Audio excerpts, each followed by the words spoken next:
أعوذ بالله من الشيطان الرجيم. بسم الله الرحمن الرحيم. سورة أنزلناها وفرضناها وأنزلنا فيها آيات بينات لعلكم تذكرون. سورة النور مدنی سورت ہے، نزول میں 102 نمبر پر ہے، سورۃ الحشر کے بعد نازل ہو چکا ہے۔ ربط اس میں یہ ہے اللہم اجعلنا اصحاب الحج الیک مثل سائر المؤمنین ونور قلوبنا بنور الایمان الذی انزلت به الفرقان۔ ربط معنوی یہ ہے، ما قبل مؤمنین کی اوصاف حمیدہ ذکر ہو گئے، یا سے اوصاف قبیحہ کا ذکر ہے، منافقین کا اوصاف قبیحہ ذکر ہے کہ ان سے اپنے آپ کو بچاؤ۔ یا ما قبل شرک پر رد ہوا، اب اس صورت میں توحید کی ایک مثال ذکر ہو رہی ہے، توحید کی ایک عظیم مثال اس صورت کے اندر ذکر ہو رہی ہے۔ اللہ نور السماوات والارض مثل نورہ کمشکاۃ فیہا مصباح۔ یا ما قبل انبیاء کی صفائی ذکر ہوگی، یہاں اس صورت میں حضرت عائشہ رضی اللہ تعالی عنہ کی صفائی کا ذکر ہے۔ جو منافقین نے حضرت عائشہ رضی اللہ تعالی عنہ پر تہمت لگائی تو اللہ تعالیٰ نے ان کی صفائی آسمانوں سے اتار دی۔ دعوی سورہ الاجتناب عن الاوصاف القبیحہ والرد علی الرسوم الباطلہ، یعنی وہ امور جس سے فحشہ ختم ہو جاتا ہے، بے حیائی معاشرے سے ختم ہو جاتی ہے، اس صورت کے اندر ان امور کا تذکرہ ہے۔ اسی وجہ سے حضرت عمر رضی اللہ تعالیٰ عنہ فرمایا کرتے تھے علموا نساءکم سورۃ النساء، تو اپنی عورتوں کو سورۃ النساء سکھاؤ اور سورۃ النور، کیونکہ جب یہ عورتیں یہ صورتیں پڑھے گی تو انشاءاللہ اس پر عمل کرنے کی کوشش کرے گی اور معاشرہ سے بے حیائی ختم ہو جائے گی۔ خلاصی صورت، اس صورت کے اندر یعنی مبادی سبعہ کا ذکر ہے، وہ 7 راستے جس کی وجہ سے معاشرہ خراب ہو جاتا ہے، اور اس کے روکنے کے لیے 4 قوانین ذکر ہے لدفع الفحشاء، فحشاء کو دور کرنے کے لیے۔ پہلا قانون آیت نمبر 2 میں، پہلا قانون آیت نمبر 2 میں الزانیۃ والزانی فاجلدوا کل واحد منہما 100 جلدہ، کہ زناکار عورت کو کھوڑے لگاؤ، اس سے بھی معاشرہ پاک و صاف ہو جائے گا، پھر کوئی زنا نہیں کرے گا۔ غیر شادی شدہ ہو تو کوڑے لگاؤ، شادی شدہ ہو تو رجم کرو۔ دوسرا قانون آیت نمبر 3 میں الزانی لا ينكح الا زانیۃ او مشرکہ والزانیۃ لا ينكح الا زان او مشرک، کہ زناکار مرد اس عورت سے نکاح کرتا ہے کہ جو کیا ہو، زناکار، اور جو مشرکہ ہو، جو کیا ہو، مشرکہ ہو، یعنی زنا سے اتنی نفرت کرو کہ زناکار عورت کی طرف کوئی پاک دامن مرد میلان نہ کرے، سوائے زناکار عورت کی طرف کوئی پاک دامن مرد میلان نہ کرے سوائے زناکار مرد۔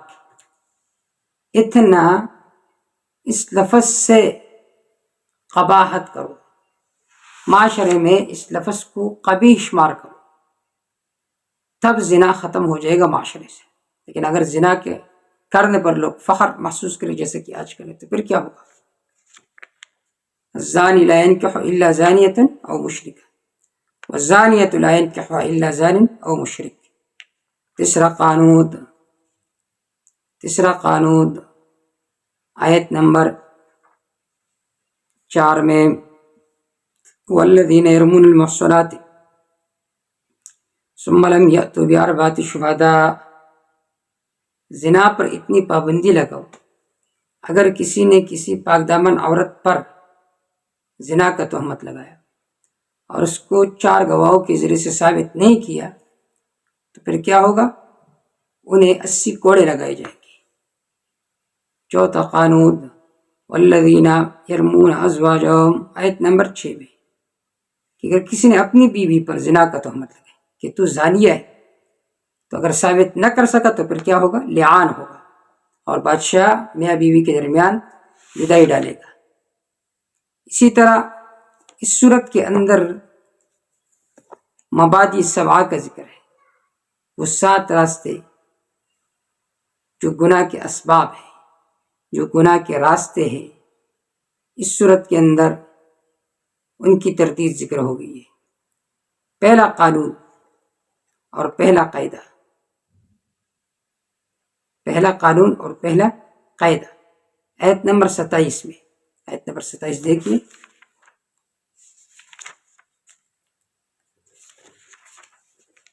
آیت نمبر 27، یا ایھا الذین آمنوا لا تدخلوا بیوتا غیر بیوتکم حتی تستأنسوا وتسلموا، ایمان والو جب تم کسی کے گھر داخل ہو جاؤ تو ضرور ان سے اجازت لو، ان سے اجازت طلب کرو، کیونکہ یہ سب سے پہلا راستہ ہوتا ہے کہ آدمی کہتے ہیں کہ پھوپھی کے گھر جاؤ،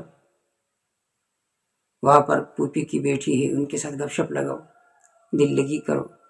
چچا کے گھر جاؤ، چچا کی بیٹی کے ساتھ دل لگی کرو۔ تو اللہ نے فرمایا کہ جب تم کسی کے گھر داخل ہو جاؤ تو ضرور ان سے اجازت لو، بغیر اجازت کے کسی کے گھر داخل نہ ہو جاؤ۔ اب اس راستے کو جب روکا گیا تو شیطان پریشان ہو گیا کہ میں تو لڑکوں کو گمراہ کرتا تھا اس راستے سے، کہ یہ تو خالہ زاد ہے، یہ چچا زاد ہے، یہ کزن ہے، اور اس کزن کے لفظ سے میں کیا کیا نہیں کرواتا تھا، بہت پریشان تھا۔ تو پھر اس نے وسوسہ ڈالا لڑکے کے دل میں، فلاں کالج کے پاس جاؤ، فلاں بازار میں جاؤ، وہاں پر بہت ساری لڑکیاں ہیں شاپنگ کے لیے آتی ہیں، تم بھی کچھ نظارہ کرو۔ تو اللہ تعالیٰ نے اس راستے کو بین فرمایا۔ آیت نمبر 30 دیکھیے،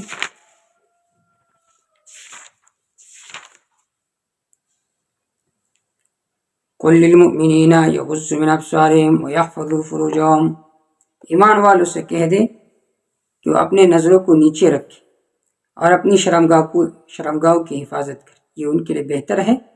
ان اللہ خبیر بما یصنعون، یقینا اللہ تعالیٰ خبر رکھتا ہے اس پر جو کچھ یہ لوگ کرتے ہیں، کاریگری کرتے ہیں۔ تو 2 قانون ذکر ہو گئی۔ اب شیطان پریشان ہو کہ اب کیا کرے، مرد بھی نہیں دیکھتا نظر اٹھا کر، تو اب عورت کے دل میں وسوسہ ڈالتے ہیں کہ دیکھو فلاں لڑکے کو دیکھو کتنا خوبصورت ہے، کتنی خوبصورت باڈی ہے اس کی۔ تو اللہ تعالیٰ نے عورت کو بھی روکا آیت نمبر 31 میں، وَقُلْ لِلْمُؤْمِنَاتِ يَغْضُضْنَ مِنْ أَبْصَارِهِنَّ وَيَحْفَظْنَ فُرُوجَهُنَّ، مومن عورتوں سے کہے کہ اپنی نگاہ بھی نیچے رکھے اور اپنی شرمگاہوں کی حفاظت کرے، اور اپنی شرمگاہوں کی حفاظت کرے۔ 3 قوانین ذکر ہو گئے۔ چوتھا قانون، اب عورت کو وسوسہ ڈالے گا کون؟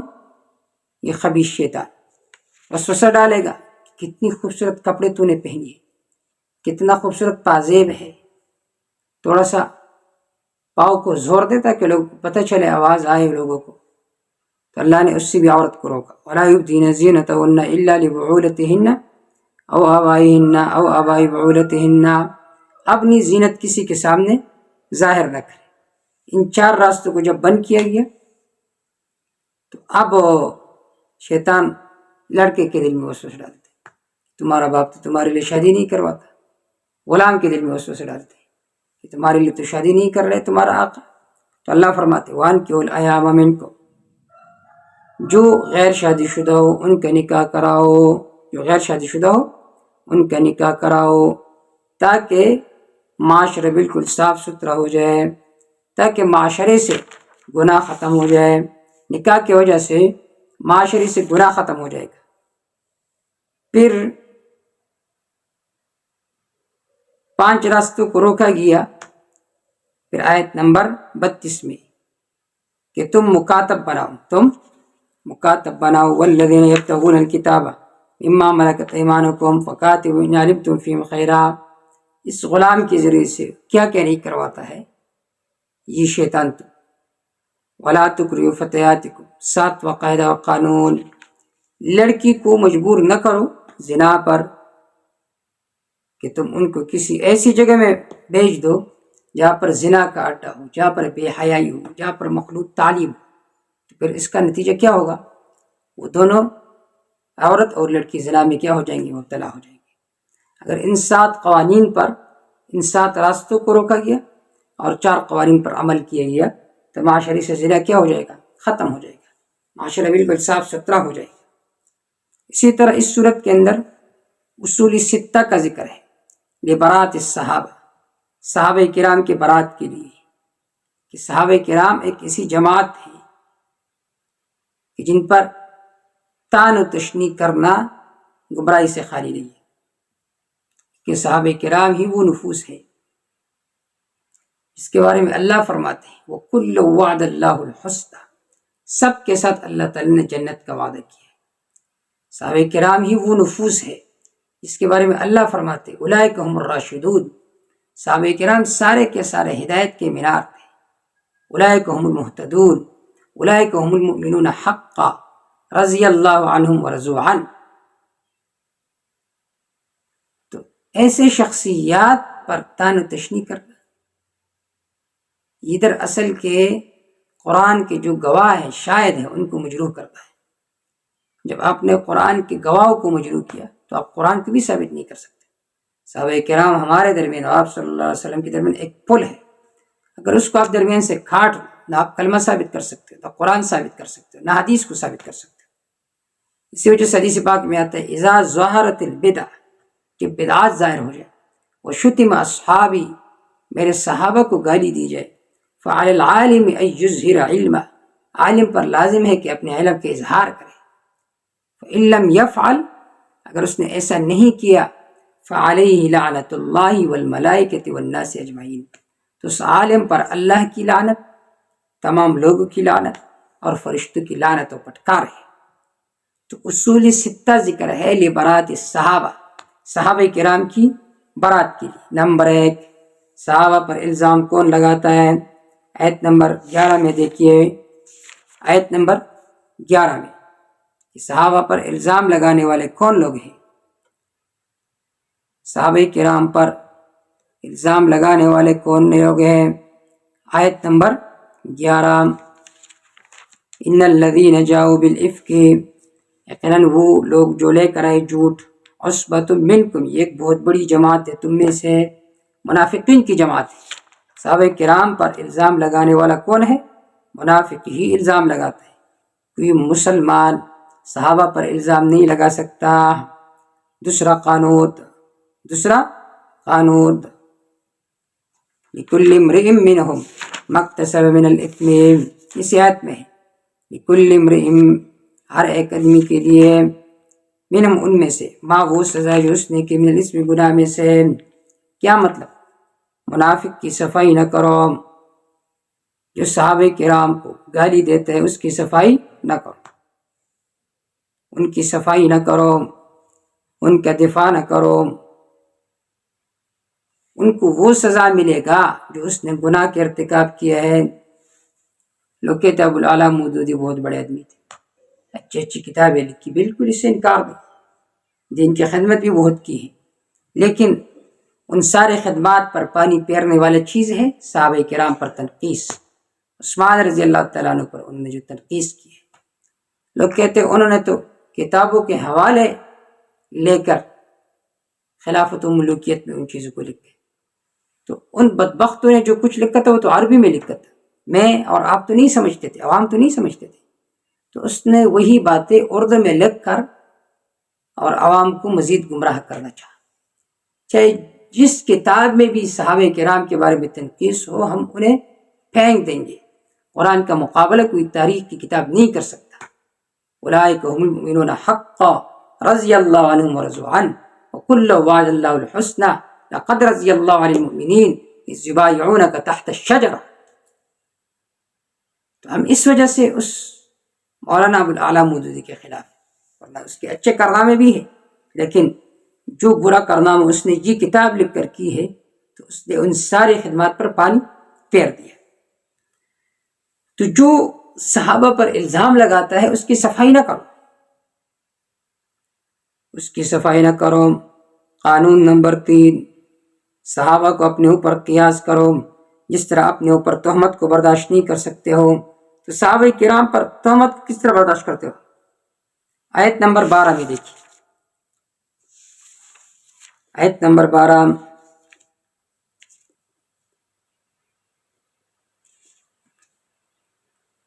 لولا اذ سمعتموہ، کیوں گمان نہیں کیا مومن مرد اور عورتوں نے جب انہوں نے اس الزام کو سنا اپنے نفسوں کے بارے میں بلائی کا، اور یہ کیوں نہیں کہا کہ ھذا افک مبین، یہ تو بالکل صریح جھوٹ ہے۔ اس طرح اپنے اوپر الزام برداشت نہیں کر سکتے ہو تو صحابہ کرام پر تم الزام کو کیسے برداشت کرتے ہو؟ صحابہ کرام پر تم الزام کو کیسے برداشت کرتے ہو؟ یہ 3 قوانین ذکر ہو گئے۔ ایک قانون صحابہ پر الزام لگانے والا منافق ہے، دوسرا قانون منافق کی صفائی نہ کرو، تیسرا قانون صحابہ کرام کو اپنے اوپر قیاس کرو، چوتھا قانون جو صحابہ پر الزام لگائے تو آپ نے کیا کہنا ہے؟ سبحانک ھذا بہتان عظیم، پاک ہے اللہ، یہ تو بہت صریح کیا ہے؟ بہتان و الزام ہے۔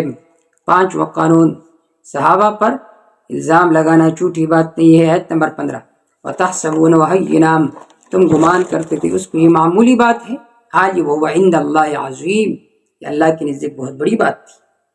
7واں قانون، اس تنظیم کا رکن نہ بنو جو صحابہ پر الزام لگاتے ہو۔ آیت نمبر 17، یعظکم اللہ ان تعودوا لمثلہ ابدا، اللہ تعالیٰ تمہیں نصیحت کرتا ہے کہ تم نہ لوٹ جاؤ اس طرح کے الزامات کی طرف، کبھی بھی اسی طرح کے الزامات کی طرف ہو واپس نہ لوٹو۔ اس طرح یہ جو صورت ہے، اس صورت میں ام عائشہ رضی اللہ تعالی عنہ کی صفائی کا ذکر ہے۔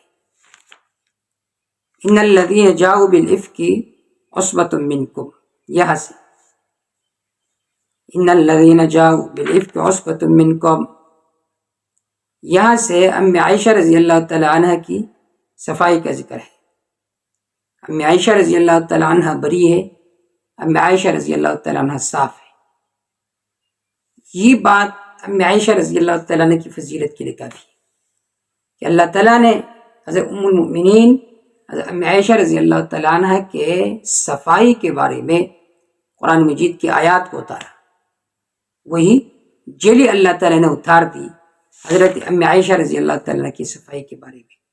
تو آج بھی اگر کوئی رافضی ہماری ماں پر یہ الزام لگائے تو اس نص قرآنی کی وجہ سے وہ کافر اور مرتد ہوگا۔ ابن سعد میں ہے، ام عائشہ رضی اللہ تعالیٰ عنہ فرماتی ہے اللہ تعالیٰ نے مجھے فضیلت دی دیگر خواتین پر، خاص کر دیگر ازواج مطہرات پر، چند وجوہ کی وجہ سے۔ نمبر 1، باقی عورتیں ساری کی ساری سیبات تھی سوائے میری کہ میں باکرہ تھی۔ نمبر 2، میرے ماں باپ دونوں نے ہجرت کی۔ نمبر 3، میری بارات آسمان سے آئی ہے۔ نمبر 4، میں اور آپ صلی اللہ علیہ وسلم ایک برتن سے غسل کیا کرتی تھی۔ نمبر 5، حضور صلی اللہ علیہ وسلم کے سامنے میں لیٹی ہوتی تھی اور آپ صلی اللہ علیہ وسلم نماز پڑھتے تھے۔ نمبر 6، جبریل علیہ السلام نے حضور صلی اللہ علیہ وسلم کو میری تصویروں دکھائی تھی ریشم کے کپڑے میں۔ نمبر 7، میں آپ صلی اللہ علیہ وسلم کے ساتھ سوئی رہتی تھی اور آپ پر وہی اترتی تھی۔ نمبر 8، میری گود میں حضور صلی اللہ علیہ وسلم کی روح نکلی ہے، پرواز کر گئی ہے۔ نمبر 9، جب حضور صلی اللہ علیہ وسلم فوت ہوئے تو میری باری تھی۔ نمبر 10، حضور صلی اللہ علیہ وسلم میرے گھر میں دفن ہوئے۔ تو ان الذین جاؤوا بالافک عصبۃ منکم، یہ تمہید ہے لبراءۃ عائشہ، حضرت عائشہ رضی اللہ تعالیٰ عنہ کے برات کے لیے۔ آپ صلی اللہ علیہ وسلم کا معمول یہ تھا، آپ صلی اللہ علیہ وسلم جب بھی کسی غزوہ میں جاتے تھے تو قراندازی کرتے تھے، اور کسی بیوی کا نام نکل آتا تو ان کو ساتھ لے کر جاتے۔ اس کا فائدہ اور حکمت یہ تھا تاکہ امت کے لیے سہولت ہو، اگر کہیں آپ جا رہے ہو سفر پر اور پردے کا انتظام ہو تو اپنی بیوی کو ساتھ لے کر جاؤ۔ تو آپ صلی اللہ علیہ وسلم غزوہ بنی مستلق میں جا رہے تھے تو حضرت امی عائشہ رضی اللہ تعالیٰ عنہ کا نام نکل آیا۔ آپ صلی اللہ علیہ وسلم ان کو اپنے ساتھ لے کر گئے غزوہ بنی مستلق۔ اونٹنی پر ایک ہودج رکھا جاتا تھا جسے کجاوا کہا جاتا ہے، اس میں امی عائشہ رضی اللہ تعالیٰ عنہ تشریف فرما تھی۔ آپ صلی اللہ علیہ وسلم صحابہ کرام چلے گئے۔ اس دوران وہاں پر امی عائشہ رضی اللہ تعالیٰ عنہ کو حاجت کا تقاضا آیا تو آپ صلی اللہ علیہ وسلم سے اجازت لے کر قضاء حاجت کے لیے وہ چلی گئی۔ اس دوران امی عائشہ رضی اللہ تعالیٰ کا جو ہار تھا وہ گم ہو گیا، تو وہ جو دانے گر گئے تھے اس کو تلاش کرنے کے لیے امی عائشہ رضی اللہ تعالیٰ عنہ ڈھونڈتی پھر رہی تھی۔ قافلہ کے جانے کا وقت آیا، ان کو خیال یہ ہوا شاید امی عائشہ رضی اللہ تعالیٰ عنہ اس ہودج میں بیٹھی ہوئی ہوگی، کیونکہ امی عائشہ رضی اللہ تعالیٰ خود فرماتے اس وقت عورت بہت زیادہ نحیف تھی، کمزور تھی، تو انہوں نے ہودج کو رکھا اونٹنی پر، خیال یہ تھا کہ امی عائشہ رضی اللہ تعالیٰ موجود ہے۔ آپ صلی اللہ علیہ وسلم صحابہ کرام چلے گئے آگے بہت دور۔ امی عائشہ رضی اللہ تعالیٰ جب واپس آئی تو کوئی نہیں تھا، تو انہوں نے انا للہ و انا الیہ راجعون کہا، اور جس جگہ آپ صلی اللہ علیہ وسلم نے پڑاؤ ڈالا تھا اسی جگہ پر وہ لیٹ گئی۔ ان کا خیال یہ تھا کہ کوئی آئے گا تو اگر میں آگے جاؤں تو مجھے ڈھونڈے گا، تو بہتر یہ کہ میں ادھر ہی لیٹ جاؤں۔ آپ صلی اللہ علیہ وسلم جب آگے چلے گئے تو آپ نے صفوان بن معطل السلمی کو بھیجا کہ آپ جائیے دیکھیں کوئی چیز تو نہیں رہ گئی۔ تو حضرت صفوان رضی اللہ تعالیٰ عنہ جب آگے تو انہوں نے دیکھا کہ امی عائشہ رضی اللہ تعالیٰ لیٹی ہوئی ہے، تو انہوں نے فرمایا انا للہ و انا الیہ راجعون۔ حضرت امی عائشہ رضی اللہ تعالیٰ فرماتی ہے کہ میں حضرت صفوان کے اس کہنے کی وجہ سے جاگ گئی۔ تو صفوان رضی اللہ تعالیٰ عنہ نے امی عائشہ رضی اللہ تعالیٰ کو دیکھا تھا پردے کی آیت کے نازل ہونے سے پہلے، تو انہوں نے اونٹنی کو نیچے بٹھایا اور میں ہودج میں بیٹھ گئی۔ حضرت صفوان نے بھی مجھ سے کچھ نہیں کہا، نہ میں نے ان سے کچھ کہا، اور قافلے کے ساتھ مل گئی۔ ادھر منافقین کے جو سرغنہ تھا عبداللہ بن ابی بن سلول، اس نے یہ پروپیگنڈا کیا مدینہ میں کہ امی عائشہ رضی اللہ تعالیٰ جان بوجھ کر وہاں پر رہ گئی تھی کیونکہ ان کے تعلقات تھے صفوان کے ساتھ۔ نعوذ باللہ۔ آپ صلی اللہ علیہ وسلم بہت زیادہ پریشان تھی، امی عائشہ رضی اللہ تعالیٰ عنہ کو کوئی پتہ نہیں، بار بار مشورے فرما رہے صحابہ کرام سے، کسی نے کیا مشورہ دیا، کسی نے کیا مشورہ دیا۔ حضرت عمر رضی اللہ تعالیٰ نے فرمایا کہ یہ انتخاب کس کا ہے؟ اللہ کی انتخاب ہے، تو اللہ کے انتخاب میں نقص نہیں آ سکتا۔ الخبیثات للخبیثین والخبیثون للخبیثات والطیبات للطیبین والطیبون للطیبات۔ پاک عورتیں پاک مردوں کے ساتھ مناسب ہے، پاک مرد پاک عورتوں کے لیے۔ آپ پاک ہیں، حضرت عائشہ بھی پاک ہے، حضرت عائشہ پر تہمت لگانا یہ گویا آپ پر الزام لگانا ہے، اللہ کے انتخاب پر اعتراض کرنا ہے۔ اور آپ صلی اللہ علیہ وسلم نے فرمایا وَلَقَدْ ذَكَرُوا رَجُلًا مَا عَلِمْتُ بِهِ سُوءًا قَطُّ۔ انہوں نے ایسے آدمی کا تذکرہ کیا میں نے تو ان کے بارے میں برائی بھی نہیں سنی۔ وَلَا دَخَلَ بَيْتِي قَطُّ إِلَّا وَأَنَا حَاضِرٌ۔ میرے گھر میں جب بھی داخل ہوتا میں اس وقت موجود ہوتا تھا۔ بہرحال ایک مرتبہ حضرت امی عائشہ رضی اللہ تعالیٰ عنہ حضرت مستح رضی اللہ تعالیٰ کی ماں کے ساتھ باہر گئے قضاء حاجت کے لیے، ام مستح کے ساتھ، تو ام مستح کی پاؤں پھسل گئی، تو انہوں نے کہا تو ایسا مستح ہلاک ہو جائے۔ تو ام عائشہ رضی اللہ تعالیٰ نے فرمایا کہ اس کو اب کیوں بد دعا دے رہی ہے، وہ تو بدری صحابی ہے، اور اصحاب بدر کے بارے میں اللہ نے کیا فرمایا فَاعْمَلُوا مَا شِئْتُمْ، عمل کرو جو کچھ تم چاہتے ہو، میں نے تمہاری مغفرت فرمائی۔ تو انہوں نے پورا واقعہ سنایا کہ بھولی بالی آپ کو پتہ نہیں ہے۔ میں عائشہ نے فرمایا کہ میں تو پہلے سے بیمار تھی، گھر میں آ کر زیادہ بیمار ہو گئی۔ آپ صلی اللہ علیہ وسلم جب گھر آئے تو دوسری عورتوں سے پوچھتے تھے کہ حضرت عائشہ کیسی؟ وہ محبت جو ان کی میرے لیے تھی وہ نہیں تھی اس دوران۔ میں نے آپ سے اجازت طلب کی، آپ نے مجھے اجازت دے دی۔ میں والد کے گھر چلی گئی، ماں کو دیکھ کر وہ رو رہی تھی، باپ رو رہے تھے۔ اور ایک مرتبہ میری ماں ام رومان نے کہا، اے عائشہ، اگر آپ نے یہ کام کیا ہے تو آپ حضور صلی اللہ علیہ وسلم کے سامنے اس بات کا تذکرہ کریں، آپ کے لیے مغفرت مانگ لیں گے، اگر نہیں کیا پھر بھی ذکر کرو۔ عائشہ نے فرمایا کہ میں نے کہا اگر میں کہوں کہ میں نے یہ کام کیا تو میں اپنے اوپر ویسا کیوں الزام لگاؤں؟ اگر نہیں کیا میں کہوں تو آپ صلی اللہ علیہ وسلم میری بات پر یقین کریں گے۔ بہرحال آپ صلی اللہ علیہ وسلم بہت زیادہ پریشان تھے، اور آپ نے مسجد میں بار بار صحابہ سے مشورہ لیا، اور ایک مرتبہ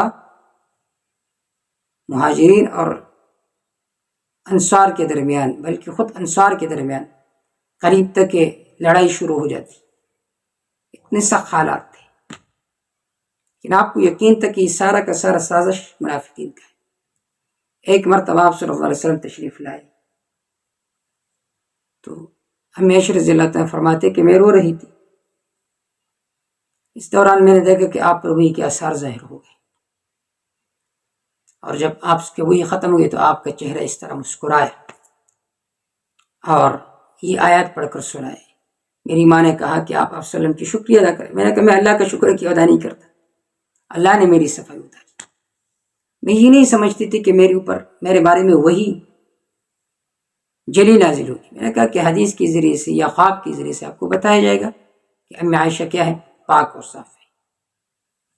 تو اس صورت کے اندر امی عائشہ رضی اللہ تعالیٰ عنہ کی صفائی کا تذکرہ ہے، اور جب بھی کوئی صحابہ پر الزام لگاتا ہے، امہات المؤمنین پر الزام لگاتا ہے، جان لو کہ یہ بدبخت ہے، یہ زندیق ہے۔ کیونکہ مرام الکلام میں ہے کہ جب مسلمانوں کی حکومت سلطنت مضبوط ہو گئی تو مجوسیوں نے مشورہ کیا کہ اس دین میں کس طرح بگاڑ پیدا کیا جائے، تو انہوں نے اس بات پر اتفاق کیا کہ بِأَنَّ الصَّحَابَ ظَلَمُوا أَهْلَ الْبَيْتِ، کہ ہم یہ بات کہہ کر صحابہ پر الزام لگائیں گے کہ صحابہ نے اہل بیت پر کیا کیا ہے، ظلم کیا، نعوذ باللہ۔ ابو بکر نے اہل بیت پر ظلم کیا، عمر نے اہل بیت پر ظلم کیا، نعوذ باللہ، عثمان رضی اللہ تعالیٰ نے اہل بیت پر ظلم کیا۔ یہ باتیں بنا کر یہ لوگ صحابہ کرام کو بدنام کرنا چاہتے ہیں، دین کے جو عینی شاہد ہیں، عینی گواہ ہیں، ان کو بدنام کرنا چاہتے ہیں۔ بسم اللہ الرحمن الرحیم، سورۃ انزلناہا، حاضی سورۃ، یہ ایک عظیم الشان سورت ہے جن کو ہم نے اتارا ہے، اور فرضنا، اس کے احکامات کو ہم نے فرض کر دیے۔ ہر سورت کو اللہ نے اتارا ہے، لیکن یہاں پر اللہ نے اپنی طرف نسبت کیے کیونکہ ان احکامات پر عمل کرنا شاق ہے، مشکل ہے۔ وانزلنا فی آیات بینات، ہم نے اتارے اس میں احکامات، ہم نے اتارے اس میں آیات بینات، آیات واضح واضح، لعلکم تذکرون، تاکہ تم نصیحت حاصل کرو۔ اس آیت میں یہ لفظ، اس صورت میں یہ لفظ بار بار آئے گا، آیات بینات، آیات مبینات۔ اللہ نور السماوات والارض مثل نورہ لعلکم تذکرون، تاکہ تم نصیحت حاصل کرو۔ الزانیۃ والزانی، پہلا قانون، زنا کرنے والی عورت، زنا کرنے والا مرد، فاجلدوا کل واحد منہما مئۃ جلدہ، ان میں سے ہر ایک کو 100 کوڑے لگاؤ۔ ولا تأخذکم بہما رأفۃ، اور نہ آئے تم پر ان دونوں کے بارے میں کوئی نرمی، فی دین اللہ، اللہ کے قانون کے بارے میں، ان کنتم تؤمنون باللہ، اگر تم واقعی ایمان لاتے ہو اللہ پر، آخرت کے دن پر، ولیشہد عذابہما، چاہیے کہ حاضر ہو جائے ان کے سزا کے وقت، طائفۃ من المؤمنین، ایمان والوں کے ایک طائف اور جماعت۔ دوسرا قانون، یہ جو حکم اول ذکر ہوا یہ مشتمل تھا 3 امور پر، تطہیر معاشرہ کے لیے جو حکم اول ذکر ہوا یہ 3 امور پر مشتمل تھا۔ نمبر 1، فاجلدوا کل واحد منہما مئۃ جلدہ۔ نمبر 2، ولا تأخذکم بہما رأفۃ فی دین اللہ۔ اور نمبر 3، ولیشہد عذابہما طائفۃ من المؤمنین۔ الزانی لا ینکح الا زانیۃ او مشرکہ، یا سے قانون دوم کا بیان ہے۔ الزانی، زنا کرنے والا مرد، لا ینکح الا زانیۃ، نکاح نہیں کرتا مگر زانی عورت کے ساتھ یا مشرکہ عورت کے ساتھ۔ زانیہ کے ساتھ مشرکہ کو کیوں ملا ہے؟ کیونکہ جس طرح زناکار عورت کے شوہر کا پتہ نہیں ہوتا، ہر کوئی اس کے ساتھ بدکاری کرتا ہے، اس طرح مشرکہ عورت کے الہ کا بھی پتہ نہیں ہوتا، کبھی پتھر کا پوجا کرتے، کبھی قبر کا پوجا کرتی ہے۔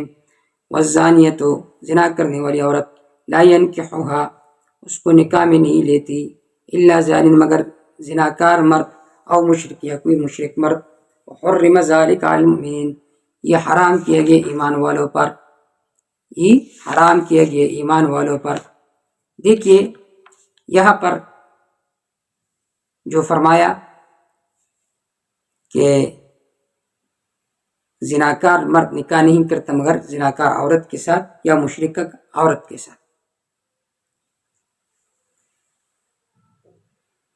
اب اس آیت سے یہ معلوم ہوتا ہے کہ کسی زناکار عورت کے ساتھ نکاح جائز نہیں ہے۔ اور سورۃ النساء کی آیت گزری ہے فَانكِحُوا مَا طَابَ لَكُم مِّنَ النِّسَاء، اس آیت سے معلوم ہوتا ہے کہ اگر کوئی بدکار عورت ہے توبہ کرے تو ان کے ساتھ بھی نکاح کیا ہے؟ جائز۔ تو بعض مفسرین فرماتے ہیں کہ ابتداءً یہ نکاح مسلمانوں پر حرام تھی، زنا کے شناعت و قباحت کو ظاہر کرنے کی، ثم نسخت، پھر منسوخ ہو گئی اس آیت سے فَانكِحُوا مَا طَابَ لَكُم مِّنَ النِّسَاءِ مَثْنَىٰ وَثُلَاثَ وَرُبَاعَ۔ لیکن دوسری طرف بعض مفسرین فرماتے ہیں کہ نسخ کا دعویٰ صحیح نہیں ہے، بلکہ اس آیت میں اکثر حالت کا تذکرہ ہے اور لوگوں کے عادت کا تذکرہ ہے کہ عام طور پر زناکار مردوں کا تعلق کس کے ساتھ ہوتا ہے؟ زانیات کے ساتھ ہوتا ہے۔ وہ کس کو پسند کرتا ہے؟ کوئی فلم ایکٹر آپ نے دیکھا ہو کہ اس نے کسی پاک دامن عورت کے ساتھ شادی کی، تو وہ بھی اسی طرح فلم ایکٹر لڑکی کے ساتھ شادی کرے گا، اسی طرح ننگی لڑکی کو وہ پسند کرے گا، پاک دامن کو پسند نہیں کرتا۔ کوئی بدکار عورت، وہ بھی اپنے جیسے بدکار مرد ہی کو تلاش کرتی ہے۔ تو عام عادت کا یہاں پر بیان ہے۔ بعض مفسرین فرماتے ہیں یہاں پر نفی بمانا نہیں کہ ہے، یہاں پر نفی بمانا نہیں کہ ہے کہ تم زنا نہ کرو۔ بعض فرماتے ہیں کہ مراد اس سے نکاح ہے، مراد اس سے نکاح ہے کہ زناکار مرد نکاح نہیں کرتا مگر زانیہ عورت کے ساتھ، زانیہ عورت نکاح نہیں کرتی مگر زناکار مرد کے ساتھ۔ وحرم ذلک علی المؤمنین، اللہ فرماتے ہیں حرام کیے گئے یہ، اس سے مراد کیا ہے؟ یہ نکاح حرام کیے گئے ایمان والوں پر۔ یا آخری توجہ یہ ہے کہ یہاں پر مطلب یہ ہے کہ نکاح جائز تو ہے لیکن مناسب نہیں ہے۔ آگے فرمایا وحرم ذلک علی المؤمنین، حرام کیے گئے ذالک یہ، یعنی یہ زنا حرام کیے گئے ایمان والوں پر۔ زنا حرام کیے گئے اسی وجہ سے زناکار عورت کے ساتھ نکاح کرنا مناسب نہیں ہے، نکاح کرنا مناسب نہیں ہے۔ والذین یرمون المحصنات، قانون سوم مع امور ثلاثہ۔ والذین، وہ لوگ، یرمون جو الزام لگاتے ہیں، المحصنات پاک دامن عورتوں پر، ثم لم یأتوا باربعۃ شہداء، پھر وہ نہ آئے 4 گواہوں کے ساتھ، فجلدوہم 80 جلدہ، بس انہیں 80 کوڑے لگاؤ۔ ایک قانون، ایک امر یہ ہے۔ نمبر 2 ولا تقبلوا لهم شهادة ابدا، ان کی گواہی کبھی قبول نہ کرو۔ اور تیسرا امر اولئک هم الفاسقون، اور یہی لوگ نافرمان ہے، الا الذین، مگر وہ لوگ تابوا جنہوں نے توبہ کی، من بعد ذلک، اس کے بعد، واصلحوا، اپنے عمل کو درست رکھا، ان اللہ غفور الرحیم، لیکن اللہ تعالیٰ بخشنے والا مہربان ہے، اللہ تعالیٰ بخشنے والا مہربان ہے۔ والذین یرمون ازواجہم، قانون نمبر 4، اگر کوئی اپنی بیوی پر الزام لگے زنا کا تو اس کے لیے کیا قانون ہونا چاہیے؟ والذین یرمون ازواجہم، وہ لوگ جو الزام لگاتے اپنی بیویوں پر، ولم یکن لہم شہداء، نہ ہو ان کے پاس گواہ مگر خود ہو، کہتے ہیں بس میں نے اپنی بیوی کو زنا پر دیکھا، تو گواہی لازمی ہے۔ فشہادۃ احدہم، پس ان میں سے ایک کی گواہی کیا ہے؟ 4 شہادات، 4 قسمیں باللہ، اللہ کی ذات پر۔ مرد کہیں گے اللہ کی ذات پر مجھے قسم ہو کہ اس عورت نے زنا کیا ہے، میں سچوں میں سے ہوں، ان من الصادقین کہ یقین وہ سچوں میں سے ہیں۔ 5ویں مرتبہ کہے گا اللہ کا مجھ پر پھٹکار ہے اگر میں اپنے دعوے میں جھوٹا ہوں۔ والخامسۃ، اور 5ویں بار کہے گا ان لعنت اللہ، اللہ تعالیٰ کی لعنت و پھٹکار والے اس کے اوپر، ان کان من الکاذبین، اگر یہ جھوٹوں میں سے ہو۔ وَيَدْرَؤُ عَنْهَا الْعَذَابَ، اب عورت کی باری آ گئی۔ عورت 4 مرتبہ کہے گی کہ اللہ کی ذات کی قسم ہے یہ مرد جھوٹا ہے۔ 5ویں مرتبہ کہے گی اللہ کی غضب ہو مجھ پر اگر یہ مرد سچوں میں سے ہے اور میں جھوٹی ہوں تو مجھ پر اللہ تعالیٰ کی کیا ہو، غضب و پھٹکار ہو۔ وَيَدْرَؤُ، دفع کرے وہ عورت، عنہا اپنے آپ سے، العذاب سزا، کس طرح دفع کرے گی، ان تشہدی کہ وہ قسمیں کہی، 4 شہادات باللہ، 4 قسمیں اللہ کے ذات پر، کہ انہ لمن الکاذبین کہ یقیناً یہ مرد جھوٹا ہے۔ والخامسہ، اور 5ویں مرتبہ یہ کہے گی ان غضب اللہ، اللہ تعالیٰ کی غضب علیہ اس کے اوپر، ان کان من الصادقین اگر یہ مرد سچوں میں سے ہے۔ دیکھیے یہاں پر والخامسہ کہا، یہاں پر کیا کہا، والخامسہ، یعنی وان تشہد الخامسہ، کیونکہ عورت کے کلام میں متانت نہیں ہوتی، وہ تسلسل کے ساتھ بات نہیں کر سکتی، تو اس وجہ سے یہاں پر کہا والخامسہ منصوب ذکر کیا، یعنی وان تشہد شہادت الخامسہ۔ اور عورت کے حصے میں غضب کا لفظ ذکر کیا، کیونکہ عورت غضب سے ڈرتی ہے، غضب کے لفظ سے، لعنت کے لفظ سے نہیں ڈرتی زیادہ، کیونکہ لعنت تو ان کا پیشہ ہوتا ہے، بار بار ہی لعنت کے الفاظ وہ استعمال کرتی ہے۔ ولولا فضل اللہ علیکم، اگر اللہ تعالیٰ کا فضل اور رحمت تم پر نہ ہوتا تو جواب محذوف ہے، لعجل بالعقوبہ، تو تمہیں جلد ہی سزا دیتے، وان اللہ تواب حکیم، یقیناً اللہ تعالیٰ توبہ قبول کرنے والے حکیم حکمت والا ذات ہے۔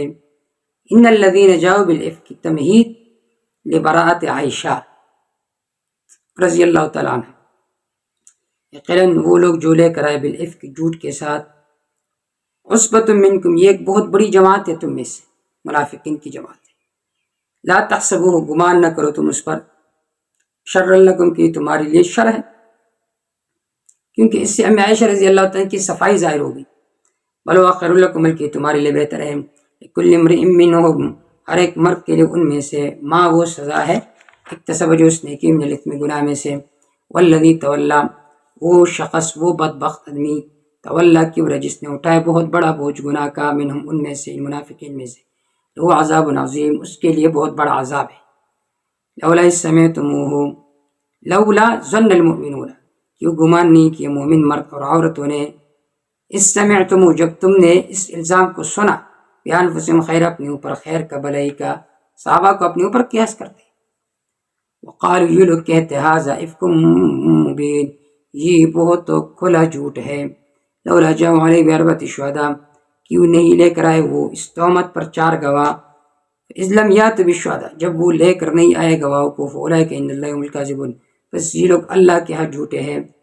ولولا فضل اللہ علیکم ورحمتہ، اگر اللہ کا فضل اور رحمت تم پر نہ ہوتا دنیا اور آخرت میں، لمسکم، تو ضرور تمہیں پہنچتا، فیما، ان باتوں کے بارے میں جن میں تم داخل ہوتے تھے، عذاب عظیم، بہت بڑا عذاب، استلقون، جب تم ان باتوں کے ایک دوسرے سے لیتے تھے، بألسنتکم، اپنے زبانوں کے ساتھ، ایک دوسرے کو بات پہنچاتے تھے، دوسرے تیسرے کو، تیسرا چوتھے کو، وتقولون بافواہکم، تم کہتے تھے اپنے زبانوں پر، ما وہ بات، لیس لکم بعلم، جس کے بارے میں تمہارے پاس کوئی علم نہیں تھا، وتحسبون وجینا، تم گمان کرتے تھے اس پر کہ ایک معمولی بات ہے، وهو عند اللہ عظیم، حال یہ اللہ تعالیٰ کی بہت بڑی بات تھی اللہ کے ہاں۔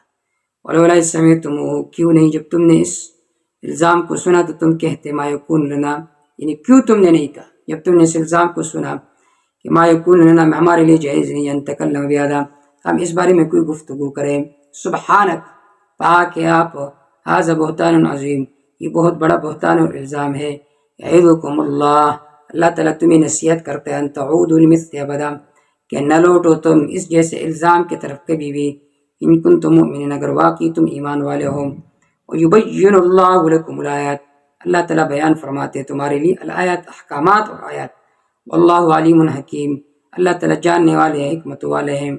ان الذین یقیناً وہ لوگ یحبون جو چاہتے ہیں ان تشیع الفاحشہ کہ پھیل جائے بے حیائی، فی الذین آمنوا ان لوگوں میں جو ایمان لا چکے ہیں، لہم عذاب علیم ان کے لیے دردناک عذاب ہے دنیا میں اور آخرت میں۔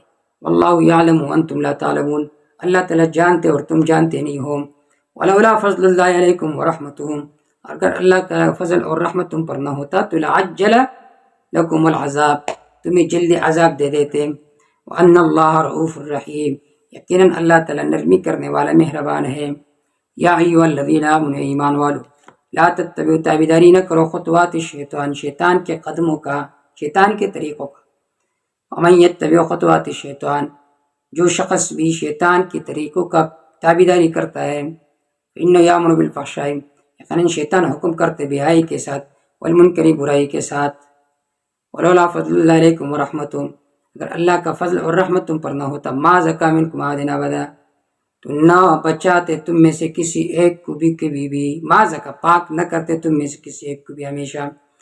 ولکن اللہ یزکی من یشاء لیکن اللہ تعالیٰ تزکیہ کرتا ہے من اس شخص کا یشاء من یشاء جس کے لیے اللہ تعالیٰ چاہتا ہے، تو اللہ اس کو پاک صاف رکھتا ہے، بچاتا ہے اس طرح الزامات لگانے سے۔ واللہ سمیع علیم اللہ تعالیٰ سننے والے ہے، جاننے والے ہے۔ ولا یأتلی ابوبکر رضی اللہ تعالیٰ عنہ حضرت مستح کے ساتھ اچھا سلوک کیا کرتے تھے، صدقہ وغیرہ کرتے تھے، کیونکہ حضرت مستح ابوبکر رضی اللہ تعالیٰ عنہ کی بہن کے بیٹے تھے۔ تو جب وہ منافقین سے متاثر ہو کر اس الزام میں وہ شریک ہوا تھا تو انہوں نے قسم کہی ابوبکر رضی اللہ تعالیٰ عنہ کہ میں حضرت مستح پر کچھ خرچ نہیں کروں گا۔ تو اللہ نے یہ آیات نازل فرمائی جب اس نے توبہ کی تو قسم کو توڑنا چاہیے۔ ولا یأتل قسم نہ کہے اولو الفضل فضل والے منکم تم میں سے جن کو اللہ نے مال دی ہے، والسعہ فراخی والے، کشادگی والے، ایو تو اولی القربہ یہ کہ وہ دے دیں اولی القربہ رشتہ داروں کو، مساکین کو، مہاجرین کو جو کہ اللہ کے راہ میں ہجرت کرنے والے تھے، ولیعفو چاہیے کہ وہ معافی کرے، ولیصفحوا چاہیے کہ وہ منہ موڑے ملامت کرنے سے۔ الا تحبون تم نہیں چاہتے ہو کہ اللہ تعالیٰ تمہیں بخش دے، اللہ تعالیٰ بخشنے والا مہربان ہے۔ ان الذین یرمون المحصنات یقیناً وہ لوگ جو الزام لگاتے ہیں پاک دامن عورتوں پر، الغافلات بے خبر عورتوں پر، المؤمنات یقین کرنے والی عورتوں پر، لعنوا ان لوگوں پر لعنت کی گئی دنیا میں و آخرت میں، ان کے لیے بہت بڑا عذاب ہے۔ یوم تشہد جس دن گواہی دیں گے ان کے خلاف ان کے زبانیں، ان کے ہاتھ، ان کے پاؤں، بما کانوا یعملون سبب ان اعمال کی جو وہ کیا کرتے تھے۔ یومئذ اس دن یوفیہم اللہ پورا دیں گے اللہ تعالیٰ ان کو، دینہم الحق بدلہ پورا، ویعلمون یہ لوگ یقین کر لیں گے ان اللہ هو الحق المبین یقیناً اللہ تعالیٰ حق ذات ہے، المبین واضح ذات ہے، چیز کو کھولنے والا ہے، واضح کرنے والا ہے۔ یعنی کہ سورت میں یہ لفظ بار بار آئے گا، سورت کے شروع میں بھی آیا سورۃ انزلناہ فرضناہ انزلنا فی آیات بینات، یہاں پر بھی آیا ان اللہ هو الحق المبین۔ الخبیثات للخبیثین الخبیثات یہ صفت ہے اور اس کا موصوف محذوف ہے، یا تو ہے النساء الخبیثات پلیت عورتیں پلیت مردوں کے ساتھ مناسب ہیں، اور گندے خبیث مرد خبیث عورتوں کے ساتھ مناسب ہے، یا اس کا صفت ہے اقوال الخبیثات للخبیثین خبیث باتیں، زنا کی باتیں، تہمت کی باتیں یہ خبیث مردوں کے مناسب ہے جو کہ منافقین ہیں، یا خبیث سے مراد اعمال الخبیثات برے اعمال یہ خبیث مردوں کے مناسب ہے، اور خبیث مرد خبیث و اعمال کے لیے مناسب ہے، پاک اعمال پاک مردوں کے مناسب، پاک مرد پاک اعمال کے مناسب، یا صفت ہے موصوف ہے النساء خبیث عورتیں خبیث مردوں کے مناسب، منافق خبیث ہے ان کی بیوی بھی خبیث ہوگی، پیغمبر طیب ہے اس کی بیوی بھی طیبہ ہوگی، حضرت عائشہ طیبہ طاہرہ، اولئک مبرؤون یہ لوگ بری ہیں مما یقولون اس سے جو یہ لوگ کہتے ہیں، لہم مغفرۃ ان لوگوں کے لیے بخشش ہے، ورزق کریم اور رزق ہے عمدہ۔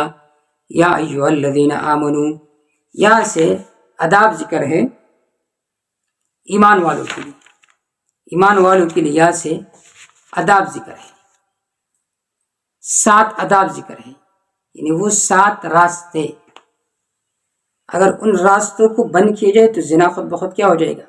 ختم ہو جائے گا، زنا خود بخود دفع ہو جائے گا۔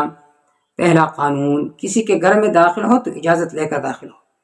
ایمان والو داخل نہ ہو جاؤ بیوتن، ایسے گھروں میں جو تمہارے گھر میں تستانس ہو، یہاں تک کہ تم ان کو مانوس کرو، اپنا پتہ بتاؤ انہیں، اپنے آپ کی شناخت کرو ان کے سامنے، اور تسلموا علیہ السلام کہو ان کے رہنے والوں پر۔ یہ سلام الاستئذان ہے، یہ تمہارے لیے بہتر ہے تاکہ تم نصیحت حاصل کرو۔ فإن لم تجدوا فی احدا، اگر تم اس میں کوئی نہ پاؤ، کوئی اجازت دینے والا، کوئی عورت تمہیں اجازت نہیں دے، فلا تدخلوا، داخل نہ ہو جاؤ اس میں، حتی یؤذن لکم، یہاں تک کہ تمہیں اجازت دی جائے۔ ان قیل لکم، اگر تمہیں کہا جائے ارجعوا، واپس لوٹ جاؤ، تو فرجعوا، واپس لوٹ جاؤ، فرجعوا، واپس لوٹ جاؤ۔ زمخشری کے شاگرد تھے، وہ آئے دروازے پر اجازت طلب کرنے کی، تو علامہ زمخشری نے فرمایا من فی الباب، دروازے پر کون ہے؟ تو اس نے کہا عمر، میں عمر۔ تو زمخشری نے فرمایا انصرف، واپس لوٹ جا۔ تو عمر نے فرمایا لا انصرف، عمر تو لا انصرف نہیں ہے، وہ تو غیر منصرف ہے۔ تو علامہ زمخشری نے فرمایا اذا نکر صرف، جب اس سے مراد کوئی متعین شخص مراد نہ ہو تو پھر وہ کیا بن جائے گا؟ منصرف بن جائے گا۔ تو ایسے علماء تھے، وہ باتوں میں بھی علمی باتیں کیا کرتے تھے۔ جب کہا جائے واپس لوٹ جاؤ تو لوٹ جاؤ، ازکا لکم، یہ تمہارے لیے بہت پاک صاف کرنے والی بات ہے، الزام سے، تم پر کوئی الزام نہیں لگائے گا۔ اللہ تعالیٰ ان اعمال پر جو تم کرتے ہو جاننے والے ہیں۔ لیسا علیکم جناح، نہیں ہے تم پر کوئی گناہ، ان تدخلوا بیوتا، کہ تم ایسے گھروں میں داخل ہو جاؤ، غیر مسکونۃ، جو رہائش کے قابل نہ ہو، فیہا متاع لکم، اس میں تمہارے لیے سامان ہو، واللہ یعلم ما تبدون وما تکتمون، اللہ تعالیٰ جانتے جو کچھ تم ظاہر کرتے ہو، جو کچھ تم چھپاتے ہو۔ قل للمؤمنین، ایمان والوں سے کہہ دے، یغضوا من ابصارہم، کہ اپنے نظروں کو نیچے رکھیں، اپنی شرمگاہوں کی حفاظت کریے، ان کے لیے بہتر ہے۔ کہ اللہ تعالیٰ خبر رکھنے والا اس پر جو یہ لوگ کرتے ہیں، کاریگری کرتے ہیں، کہ ہم تو اللہ کے قدرت کو دیکھ رہے ہیں کہ اللہ نے کتنی خوبصورت عورت کو پیدا کیا، ایسے تعویلات کر کے بد نظری کرتے ہو۔ وقل للمؤمنات، کہہ دے مومن عورتوں سے کہ اپنی نظروں کو نیچے رکھے، ویحفظن فروجہن، اپنی شرمگاہوں کی حفاظت کرے، ولیبدین زینتہن، اپنی زینت کو ظاہر نہ کرے، اپنے زینت کو، زینت کی جگہوں کو ظاہر نہ کرے، الا ما ظہر منہا، مگر وہ جو ظاہر ہو گئی اس سے، مجبوراً یا غیر اختیاری طور پر، ہوا آ گئی جس کی وجہ سے دوپٹہ اور چادر وہ چہرے سے ہٹ گیا، یا مجبوراً ڈاکٹر کے پاس اب چلے گئی تو اب وہ آپ کی تشخیص تو کرے گی، اور چہرے سے پردہ تو ہٹائے گی، وہ الگ بات ہے۔ یا ابن مسعود رضی اللہ تعالیٰ عنہ فرمایا کرتے تھے کہ اس سے مراد یہ ہے کہ جب کوئی عورت راستے پر جائے تو ایک آنکھ ضرور کھولنا چاہیے تاکہ راستہ وہ دیکھ سکے۔ وَلْيَضْرِبْنَ بِخُمُرِهِنَّ، چاہے کہ وہ اپنے اوپر بڑی بڑی چادریں ڈالے، عَلَىٰ جُیوبِهِنَّ، اپنے سینوں پر، وَلَا يُبْدِينَ زِینَتَهُنَّ، اور اپنی زینت کی جگہ کو ظاہر نہ کریں، مگر اپنے شوہروں کے لیے۔ ان میں بعض سے اعلیٰ ہے، بعض سے ادنا ہے۔ شوہر کو ساری زینت کی جگہ آپ دکھا سکتی ہے، او آبائہن، یا اپنے آبا و اجداد کو، او آبائی بعولتہن، یا اپنے سسر کو،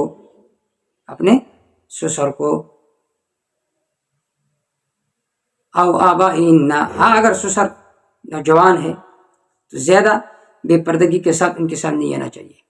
او ابنائہن، اپنے بیٹوں کے سامنے، ابنائی بعولتہن، یا اپنے شوہروں کے بیٹوں کے سامنے، جسے یعنی آپ کے شوہر کی دوسری عورتوں سے جو اولاد ہیں، او اخوانہن، اپنے بھائیوں سے، او بنی اخوانہن، یا اپنے بھائیوں کے بیٹوں سے، او بنی اخواتہن، یا اپنے بہنوں کے بیٹوں سے، او نسائہن، یا اور دیگر مومن عورتوں سے، تو ان سے پردہ نہیں ہے۔ تو اس سے معلوم ہوا کہ جو غیر مومنات ہیں تو ان سے بھی تھوڑا سا محتاط رہنا چاہیے۔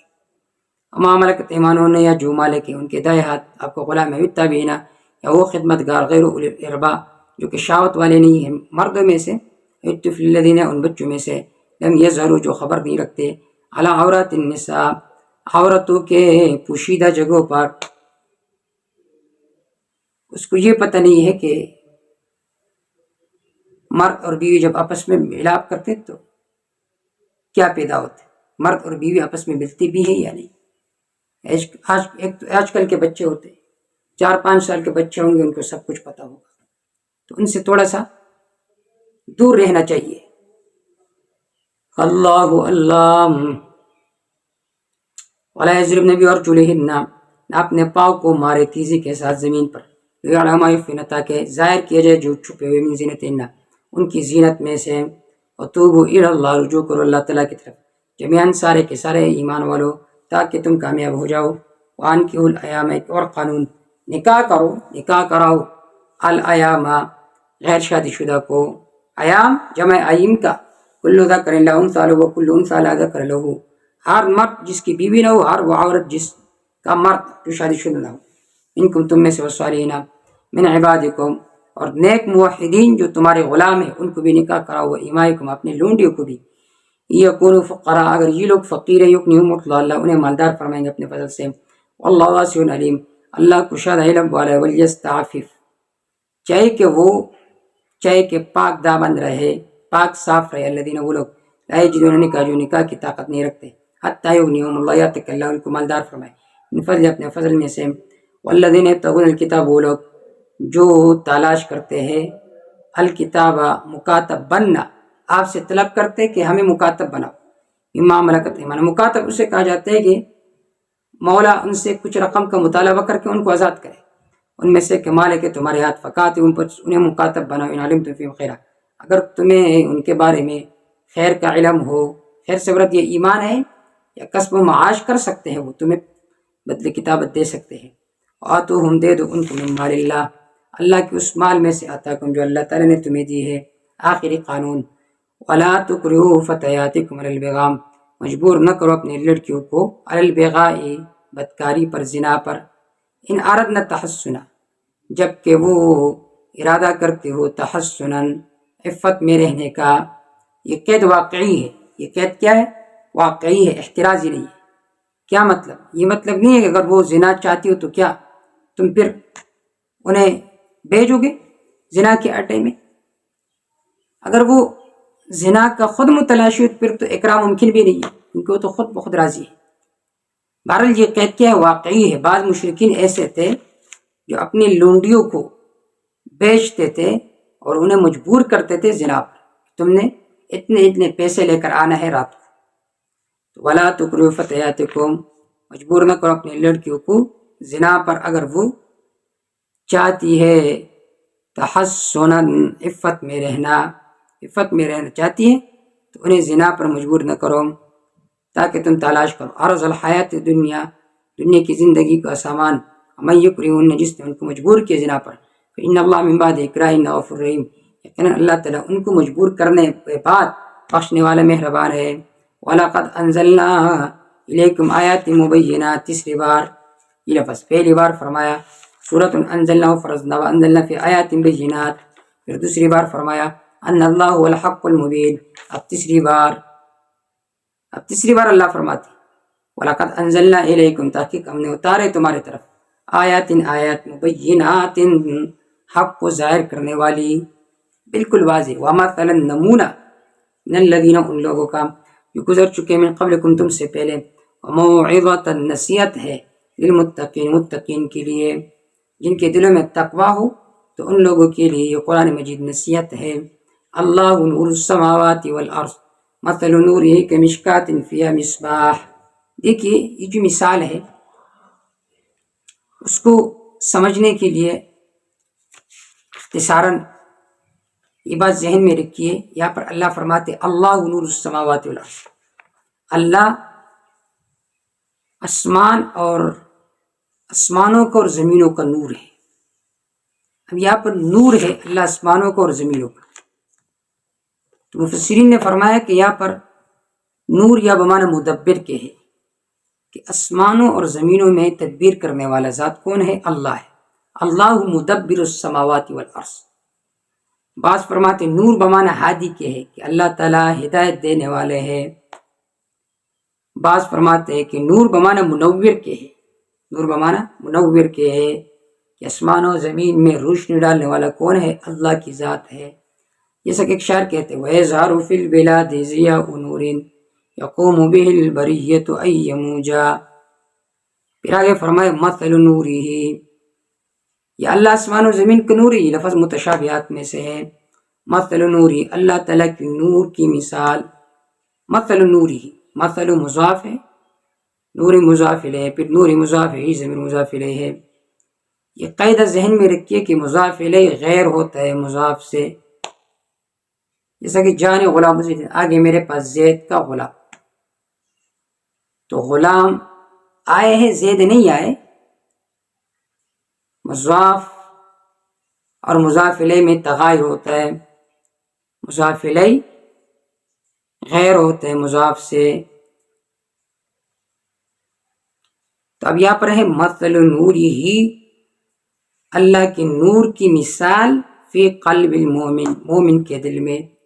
اللہ نے مومن کے دل میں جو نور رکھا ہے توحید کا، اس کی مثال، اس کی مثال دیکھیے، ایک ہے فاعل، دوسرا ہے مفعول، تیسرا ہے محل۔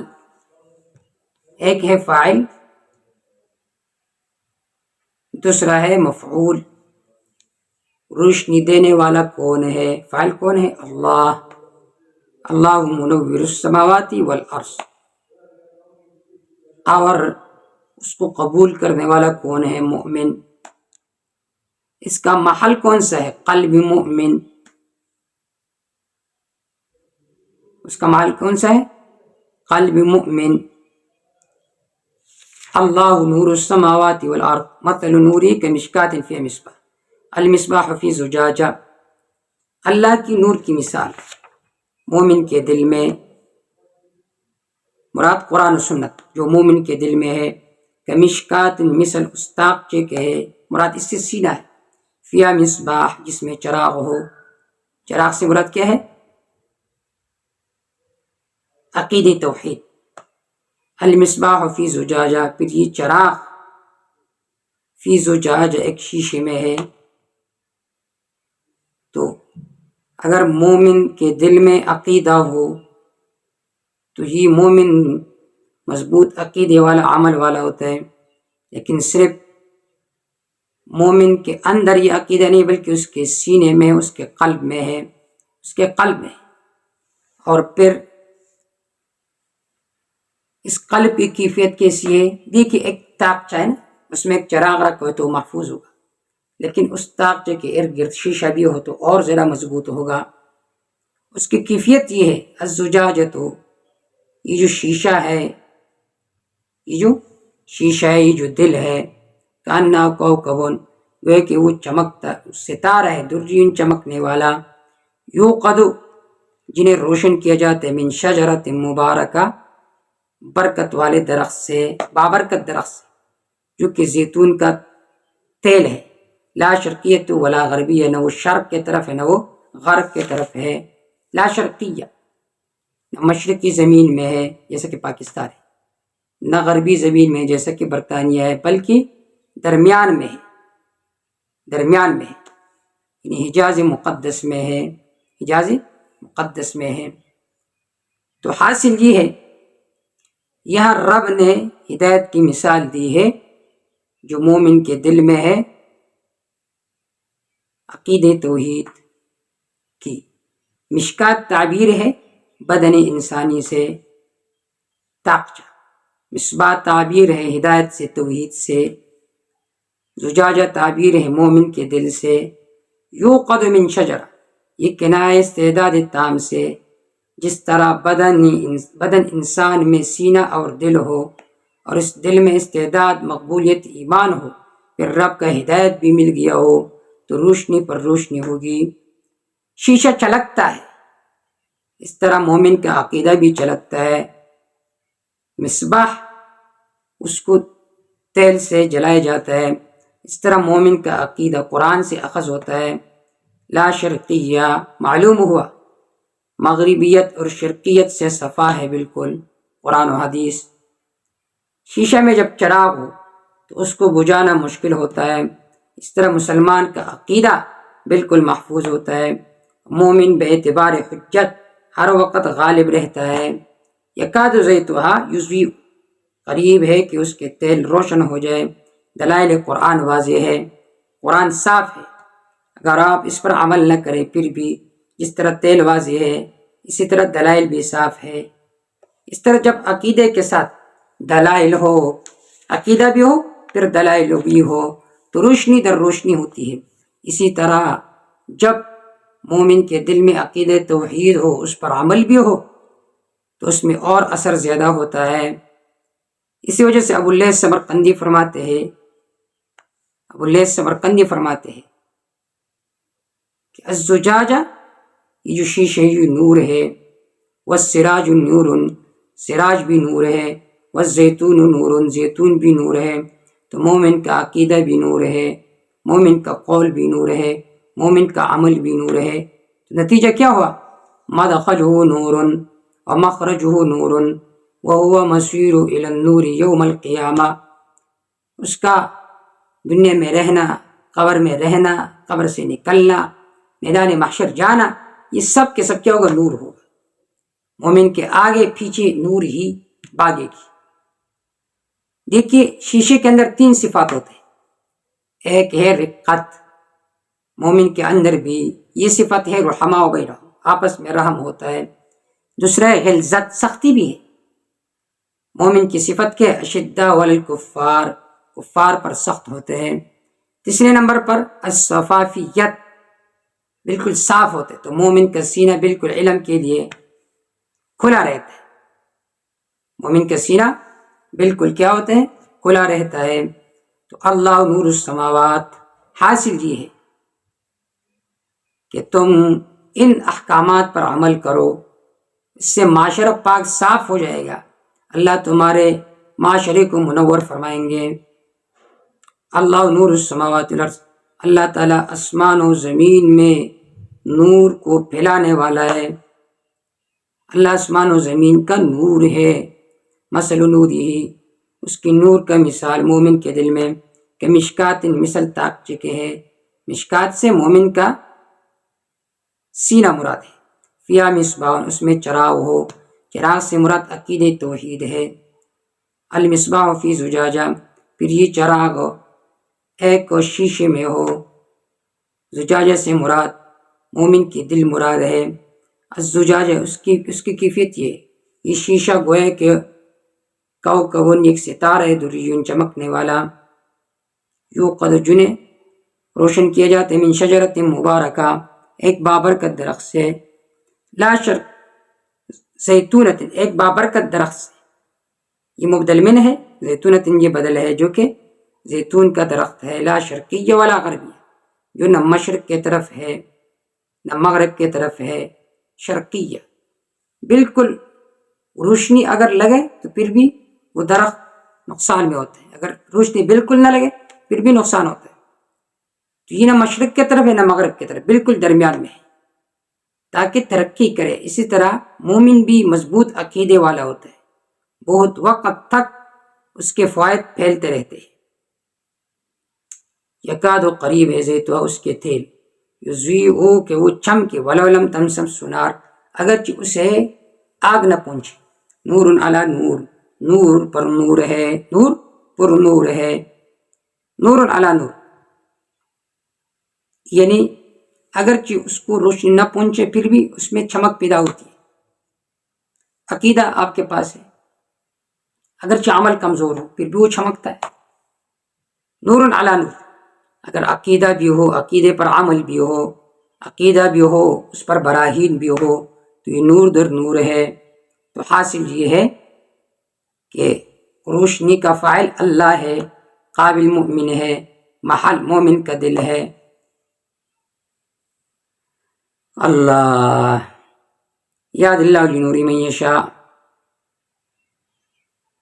ولم تمسسہ نار، نور علی نور، یاد اللہ علی نور ہی، اللہ ہدایت دیتا ہے اپنے نور کی طرف اس کو جس کو چاہتا ہے۔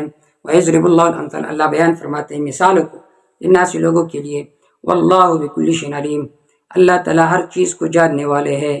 فی بیوت اذن اللہ، یہاں سے پھر ایمان والوں کی صفات کا ذکر ہے، انشاءاللہ یہ بعد میں پڑھیں گے۔ اللہم صلی علی محمد۔